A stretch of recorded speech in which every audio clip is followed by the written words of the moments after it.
Hadouken! Into top 8, but unlike all the online CPTs you've been watching all year long, we're just going straight through this whole entire thing until only one person remains down from the winner side of the bracket. And then we also have Kawano going up against Vega Patch, NL versus Momochi, and of course Takamura versus the last hope of US continuing forward here at Capcom Cup. I gotta wonder if BX if he would have picked the Urian, how things could have been earlier. But, you know, I will say that Luke wasn't that bad in play, but Idom just too solidified that matchup.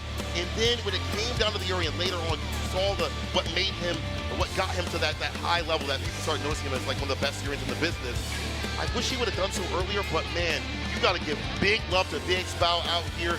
One of his first, if not his first offline tournament, and doing mad work at Capcom Cup. Yeah, I mean, the thing about it is, I mean, he's probably thinking the same thing that we were thinking as soon as he picked Urian. We were talking about the losing of the EX reversal, right? He doesn't have a true reversal anymore, yeah. And that's where Laura really profits from. But the thing is, BX Bao really very rarely got put into that position, and when he did, his defense was really solid against Idom. But look, Laura is just the kind of character that you can only block for so long because obviously she's got the command throw, and once she starts getting the momentum on you, especially in the hands of a player like Idom, and again, sometimes the best strategy to win is just be right all the time. Simply be right every single time, but it's so hard to stay fine against Idom. You mentioned how he's mechanically, he's robotic. It's just like he's playing on CFN, but these games were super close. You gotta give BX about credit. I like the veer versus every so often, switching up when he does that V-bar, and the damage that he gets off the situations. It's just, as you pointed out, you see him changing up when he does jabs, after he gets the command grabs and things like that, OSing, you know, making him hold Nord, and then going for the throw, and then doing medium punch, and puts him in the corner continuously, and you can only guess right so many times. Yeah, again, I don't know if we're going to see any of those situations here where you see Idom with the low short into the low jab just missed even after a standard tick that, you know, tick throw setup that he goes for. And here we go, the V reversal. And then the shimmy, beautiful stuff right there from BX Bao. And you know, the collective audience here was all holding their breath here, especially when BX Bao took this first game. Oh, and that shimmy right there made it look like it was all downhill, that the Urian would benefit, but then Idom, like I said, this is what Idom does. It's that, you know, that read on what you want to do, makes you play his game continuously. That's what we see right here. Good stuff. On throw whiff, right? Yeah. No easy matches. As you can see, Idom now officially into the top 8, and BX Bao is out of the tournament. And now we are going to be moving on to Kawano versus... Opinion. Have seen a lot of people, and I agree with this in some ways. This person right here, Kawano, could take it all the way. Yes. All right? It could be at the end. Your pick too? Top 8 now. Man, oh man. This dude was ridiculous. The anti, and that's the thing with this character. You have to be so picture perfect. People might get annoyed with all the plus frames and a constant amount of aggression for this character, but it has to lead to a lot. He spent a lot of the V skills coming through against Kawano, winding down that health, building up that EX bar at the bottom, and the V skill bar at the bottom too as well. Anti-airs were picture perfect too as well. Kawano, when he got the jump ins, he was getting mad damage, like a lot of damage in the EXDPs, but Vega Patch reading the moments, reading the rhythm of when Kawano wanted to bust out with the reversals was also what led to the victory. Yeah. Catch it right here. And you know what? We forgot to mention this during this entire match too. Kawano was on the hunt for the Triple Crown. He was EVO champion, he was Street Fighter League champion, and he was fighting for Capcom Cup champion. One of the only players to ever be put in this position to get the Triple Crown. That is the kind of year that Kawano has been having. And so to fall short here, not quite making it to top 16, but dude, the journey that this guy has taken here, the amount of Street Fighter. Do you remember Kimono Michi when he lost to Tokido? He didn't leave the background of the screen. He couldn't get up from his chair. His hands were in his hands as they were interviewing Tokido. And Kawano then came back, was able to defeat Tokido, and then turn himself into one of the favorites, one of the best from Japan. Yes. He won EVO, stopping an Idom that seemed unstoppable. And then he won the Street Fighter League yesterday. Literally yesterday. And he was just poised to be able to get the Triple Crown. Unfortunately, the journey for Kawano ends here, but you cannot discount just the amazing play and the growth of this player. We will be seeing Kawano here at these Capcom Cups for years and years to come. He's a young kid, man. He will be here for a long, long time. Very smart player, great play out here today. He has got more to go. I want to point out what you said. A lot of people might have been like, well, they don't deserve to be here. This isn't a typical Capcom Cup. You literally had an Evo champion sitting here defeated by one of those cats that y'all said, and this is what I like to see. 3-2 and another 3-2. These matches are going the distance right now, and NL versus Momochi. How is this match also not gonna go the distance? Are you to find better Street Fighter than here at Capcom Cup 9? Are you guys out there enjoying this? Come on! This is some of the best Street Fighter that we have ever seen. Let's look at the replay right here. Momochi had a fantastic start. You didn't see like that dominance from NL until like the very end of this match like that. And part of that was the dominance of the buttons, the economy of buttons meant medium punch, standing medium kick, getting those hits. And a lot of these bust outs that got clipped, and NL wasn't confirming the buttons in the situations that he would like to have. You know, a lot of whiffs and things like that. But then he started stabilizing himself, or stabilizing himself, I should say. Well, I can't even talk and losing breath. But seeing NL, get confident in the round start situations, whip punishes with the mediums and things like that, back in business, having fantastic round starts where Momochi would lose 60% of his health off a couple of exchanges, as Luke should do, is what got him through. Yeah, and again, I really feel like so much of this match, I mean, it's really hard to, if you haven't played in one of these tournaments, how much, it's just a lot of it comes down to your mental fortitude, your mental strength. Like I said, NL needed to get that game on the board, and as soon as he won that first game, that was such an important sign. And really, honestly, taking that first game meant that NL had the opportunity to make this comeback, I think. And sure enough, here it is, and he was able to do it. Look at this, he was down so much. He was about to die, and he just survived this end right over here, and there it is. And then everything started. I mean, it wasn't all of a sudden a switch, it wasn't domination, but NL was playing with more confidence. He was playing a little more aggressively. That's all he needed to do this. Beautiful here from NL. Look at that dominance, getting that perfect KO. That was probably a big turning point right there. Yeah. Once you get a perfect, you feel golden right there, and you get in with that momentum. Momentum is such a big thing in fighting games. And we don't talk about it enough because, like, you ride, oh, I got that victory, I got that W, I got that round. All I need is another round, another one, and then finally, it's final game, final round. You're back from the brink of defeat, and NL. That's what we saw here. These dashes who weren't being challenged by Momochi, probably looking out for medium punch, for fierce. We saw that introduced a lot later up in the set. So I understand the pensiveness, the timidity I see, but man, NL, ridiculous. Never lose. It's in his name, James. Never lose. Up against each other in losers round at top 8, and now NL waits for the winner between Takamura and Mr. Crimson.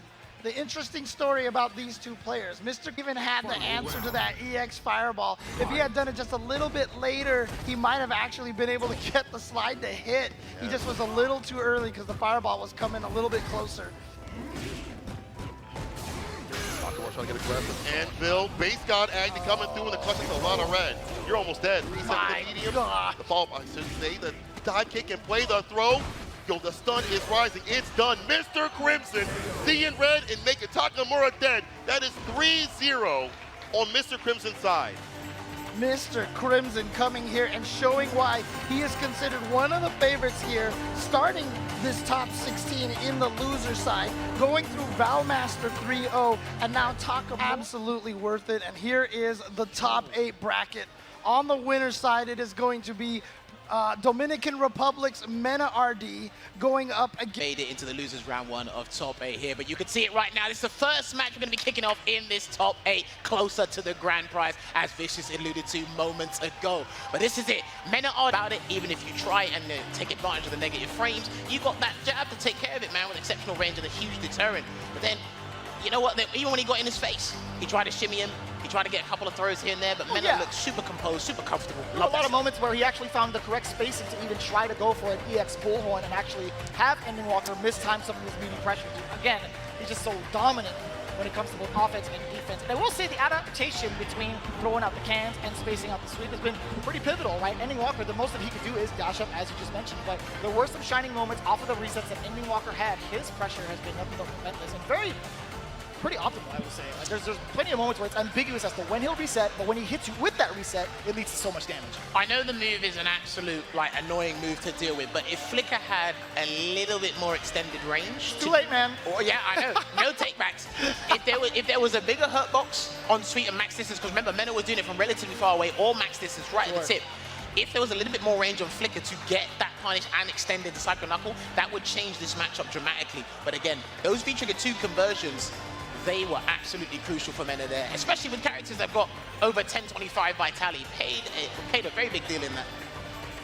Just overall, game after game, it was down to the wire. Ending Walker, we saw his moments of potential there in the corner to nail actually a couple of rounds, but Mena RD just getting the big mistakes that Ending Walker has put himself through, right? That last V-reversal in that particular round, man, this guy's hair is everywhere. I wish I could even say that about myself, but I'll tell you what, man, I feel the exact same way. As soon as Ending Walker put himself in that corner, I felt like there was a mental break. He probably had 7 different hairstyles in the span of like 2 matches there. He gets the shimmy there, which was really good. But this, Ed's like super dangerous in the corner, and I like that he identified that V-Trigger 2 and EX Bullhorn was ready there. He went for a couple of throws, but even then, Mena still had the health to kind of take that, absorb that, and then change the tide in his favor. So that was really good stuff. And then the conversion with the standing hard punch. Beautifully done. It's just because of currently, but looking at it again, we have the next match. Highly anticipated, especially among the blokes downstairs. We've been talking about it all day. What happens if it's Shen versus Angry Bird? He's a man!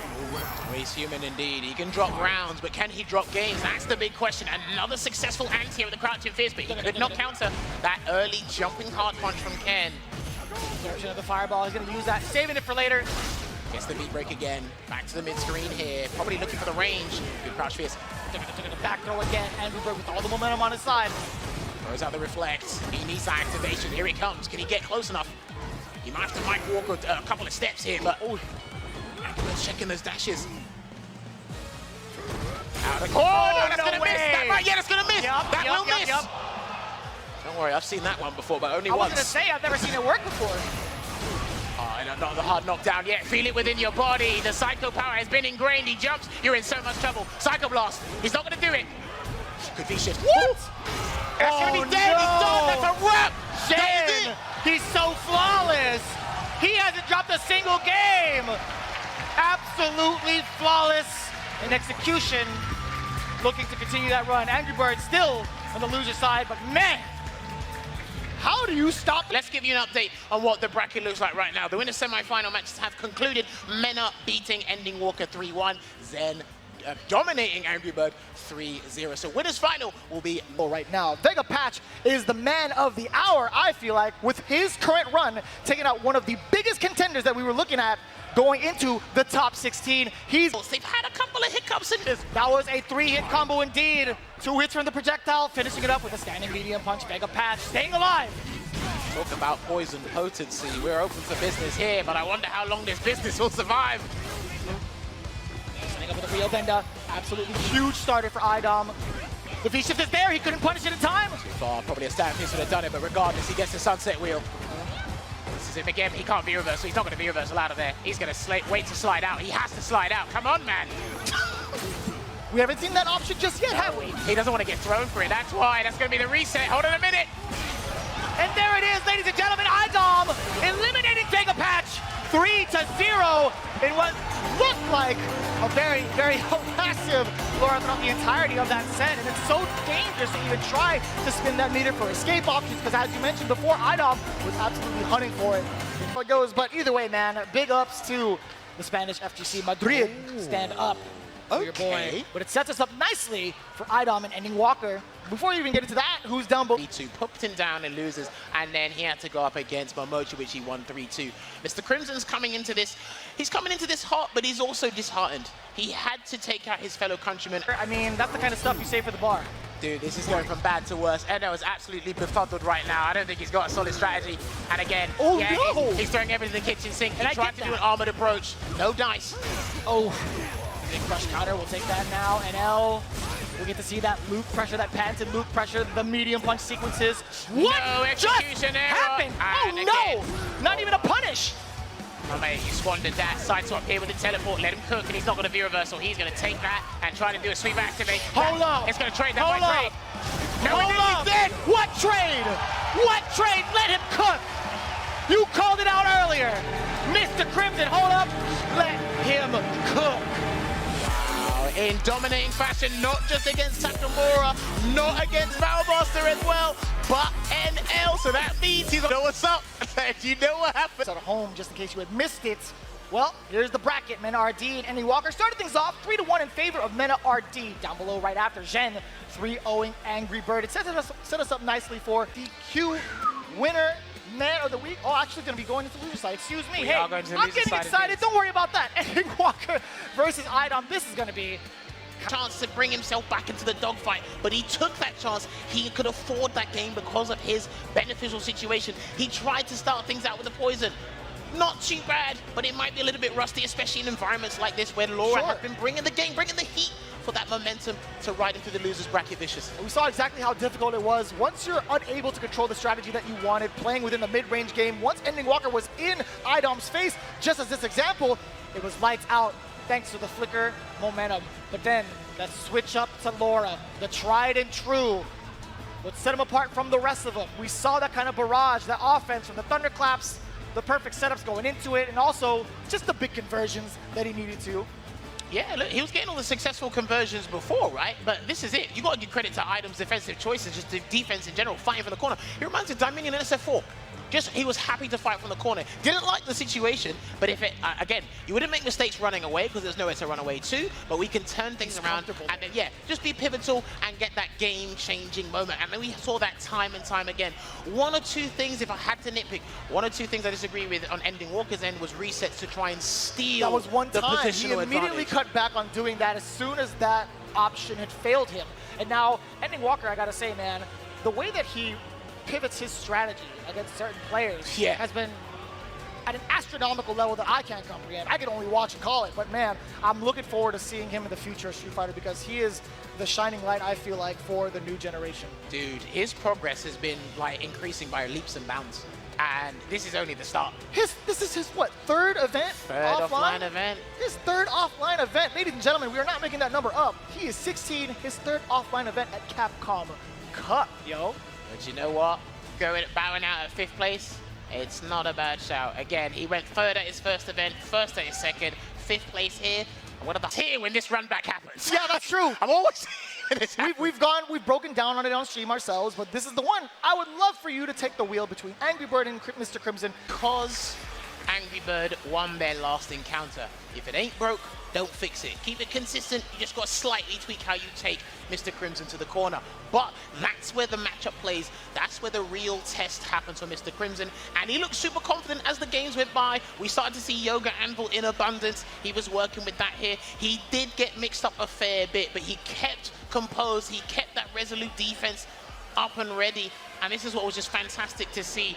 And even though, like, Angry Bird was just getting in, it wasn't, you know, huge chunk, the 30-40% damage combos. It was just death by 1,000 cuts and still kept him in this dogfight. So I really got to say, I was impressed by his mental resilience in those last few games there, Vicious. We talked about that resilience. It led him to a final moment where he actually tied it up. We see Mr. Crimson getting the big conversions that he needed and getting the crowd behind him as well. But it was Angry Bird's tenacity in this corner, right? Yes. Consistently making Mr. Crimson guessing. Again, you talked about it, death by 1,000 cuts. But I'll tell you what, some of these cuts are pretty big when it comes to Rashid, but closing it out. I gotta say too, this moment, I feel like, for Mr. Crimson, when he turned it all around and tied it up, he started to regain his confidence and force Angry Bird into really awkward scenarios in being overzealous with his offense. We saw him rushing down in spots where he wasn't ready to convert or even wasn't in the right spacing. That is correct, indeed, and I love the use of V-Trigger as well, but Angry Bird is not deterred. I like that these guys took it down to the wire, and he loves hyping up the crowd. He loves how exuberant they can get. He loves the supporters, not just here, but the guys at home. Shout out to the French contingent at home. They must be staying awake for this because he's still in this, right? And as you can see there, as I was alluding to before, good block on the spinning mixer for a full punish, because I tell you what, so many people would have cracked under pressure just because of Angry Bird's, you know, over-determination, that overzealousness that actually works in his favor in that scenario. And then again, with that Gale pressure, that looked unfortunate though, because I like the effort or the attempt to try and punish a limb with the EX Eagle Spike. But Bugera, 3-1. Idom versus VX Bao, 3-2. That was in the top 16. Then Idom Vegapass, 3-0. Idom Ending Walker, 3-1. Look at the exact record that Mr. Crimson had on the way over as well. Been some amazing standout performances, but as you mentioned, players we haven't seen before, and needless to say, polar opposites in that regard. We have a former Capcom Cup champion playing a plethora of... So I think it's very fitting that even at the end, there were still moments when he shut down the offense, instantly took his turn back, had stage control almost throughout. His own offense was killer. Yeah, this is the first round. I mean, this round was a statement. I mean, Zen tried to recover from this, but you could argue that the momentum was set from here. Yeah. Look at that, just perfect. I mean, after all, this is not the only perfect that Mena had in this. That jump medium in the corner. There were like 3 of those. I think that one actually didn't get into the corner, but there were 3 jump mediums in similar situations, and they all worked. Just a perfect angle, catching Zen on ready. Yeah, here's another one. Yeah. It's been his go-to. We've seen him hell attack. We've seen him dash underneath jump-ins. We've seen him do loads of creative stuff. We've seen him slide on the jump-ins as well, but just not ready on this occasion. This is a great opening. Bit of an enforced error here. Yeah, that down strong, I wonder if that was supposed to have been EXDP, but whatever, it didn't work out. That was a huge jump to take this second game. Zen got himself back into it, but Mena just relentless with that pressure. And when he was facing pressure, just had the right call when it mattered the most. Zen dropping into the loser's bracket. Mena winner's side, as you said, David. Yeah. Wow, what an achievement. Gotta be feeling good about this. Zen, we're taking a look here at him with the offense. Another thing I like about his game is that he's willing to bring out that command grab, as I said, at the very end of the round. Oftentimes, command grab players will be cautious there, but not him. That is not his style of play. That's not what's got him into this position. And even though he's in losers now, he is still in top 3 at Capcom Cup, hanging out in losers finals. Again, it's not like he didn't have good series. We're taking a look at another one here. He was just a tick away from taking that. He had the corner here. He definitely was very much alive throughout. But as I said, Mena was able to neutralize the offense. So we're going to see it in the loser side again. We also saw it in South Africa, where I must say, somebody's figured someone out. I'm not going to give it away. A couple of losses in terms of games, but he's always been on the upside in the matches he's had, and he managed to clutch it out the one time he did face adversity. Both of these guys have done so well in losers. One of them will be playing against Zen in the losers final. Yeah, I think the group stage just didn't go quite according to plan. Forward, continuing his losers run. Idom defended so well that final round. I mean, he knew exactly what Crimson was looking for. The strategic change to go offensive from Crimson. All the throws that were teched earlier from Idom suddenly weren't teched anymore. He just knew what Mr. Crimson was looking for and just blocked it out. Knows he just needs one bit of momentum to get going, and these are the kind of things that can happen. Once that happens, he's just a train. I mean, Dowson's got to guess right so many times. He tried to empty it there. Yeah, certainly you think of Idom's offense, of course, when you think about his gameplay. But in that last game, that last round especially, there was a lot of offense from Crimson. Yeah. He built it very well. Yeah, it was and Idom blocked, and he V-shifted through the flame to get his offense then going. So it was in significant part defense, actually. Yeah, no, it really was. That took it for Idom. It really was. That last round really impressed me. Not only did he defend very well, but he was aware of what Mr. Crimson was looking for. Probably because he's played him so many times. We see Mr. Crimson make this change in strategy often and try to overwhelm his opponents to close out the win, because Dowson can do that. But Idom was right onto it. It's like, I'm not pressing anything. You can keep doing all this. I'm going to get thrown. I'm going to lose here and there. I'm not pressing a single button. I'm not going to get hit by count hit, crouch fierce, into crouch medium, into ridiculous damage. And it just paid off, because once he got his party started, we know that Dowson can't take the kind of pressure. Oh, that was clutch as well in the corner. Absolutely. Man, so many moments from Idom. Yeah, this moment here. Activation, that's all it Next round takes. is what I'm thinking of, yeah. Good lord, so scary. Gets that activation, goes in. The meaty EX command grab. And look at the stun, look at the stun bar. Where are you going? Now it's guess for game. And he survives this somehow. He does. I mean, command grab would have been that. This sequence had been started by that V-shift into the corner. Offense began. Yeah, that's so uncomfortable. That jump light kick, very, very hard to anti-air, especially without a trade. And so I understand Crimson trying to get away from it. That said, outro for that. Don't say it out loud, David. Don't. I mean, you're breaking my heart here. Let's get to that later. We'll get to the emotional part later. Let's do it. Right now, as far as the present is concerned, I've gone cup sense, and one of them right now is going to be an absolute banger. Now, we've talked about Zen's ability to read on defense. We've talked about his ability to read on offense. That has been rivaled. In those moments when Idom needed to get things going, he was able to neutralize it a lot. The last round was a perfect example of that. And even in this round, when Idom started out so well, Zen almost made this complete comeback. This was close. And that really set the tone. Yeah, and that crouch medium that was his best friend for the early stages of the set finally got clattered twice in that final round. adjusting his timing did Zen to punish it. There's that tiny walk back to whiff punish that stand medium. And Idom adjusted later with a tiny walk forward. Adjusting his anti-airs after getting caught by jump medium so many times. I mean, this kid is so ready, so aware. Yeah, that next option's always there. And now he's going to be going up against Mena RD in the grand finals. It's China versus the Dominican Republic. It's Jen, the newcomer, the LCQ qualifier, David, who's booked his place loser side and will look to try and get the run back, reset the bracket, and do what no one has ever done before, win Capcom Cup from an LCQ and as your first ever major tournament. What a story. I mean, I'm so surprised Idom didn't respond to that. He even did the frame kill with the crouch heavy. Yeah, there were some great moments here for both, but so you could see Zen mixing it up really well, had just consistently strong offense. And again, you know, not like Idom was entirely out of it, but so many of these moments when typically Idom would really get going, really start raging. Yeah, there's a couple of stand strongs that didn't work out for him, that's for sure. Typically when he could get things going, here's an example, right? He just didn't quite get as far as he usually does. Again, neutralized by Jen. Also wasn't blown able up. to punish any of the V-shifts, you know? We've seen Idom and Laura's in general make an absolute meal of predictable V-shifting. But Zen's guessing on defense was just too strong.